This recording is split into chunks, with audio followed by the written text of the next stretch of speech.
படிக்கிறது பெருசு இல்ல. முதல்ல அவ பொம்பளை புள்ளியா இருக்கணும். முதல்ல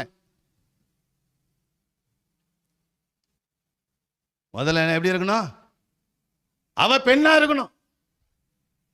அது இல்லைன்னா இன்னொரு வீட்டுக்கு போய் ஆமீன் ஸ்டவ் கூட பத்த வைக்க தெரியாம எது ஸ்டவ் அப்படின்னு கேட்க வேண்டிய நிலைமை வந்துடும். ஆமீன். அந்த மாதிரி எது ஸ்டவ் அப்படின்னு கேட்கற நிலைமைக்கு உங்க பொண்ணு வரணும்னா அம்பானியுடைய பையனை தான் கல்யாணம் பண்ணணும். அப்பதான் அந்த ஸ்டவ் பக்கம் என்ன செய்ய முடியாது, அவங்க போக முடியாது. படிக்க வைக்கிறேன்ட்டு பிள்ளைகளை கெடுத்துட்டு அதுக்கு ஒரு ரசம் வைக்க தெரியல, ஒரு டீ போட தெரியல.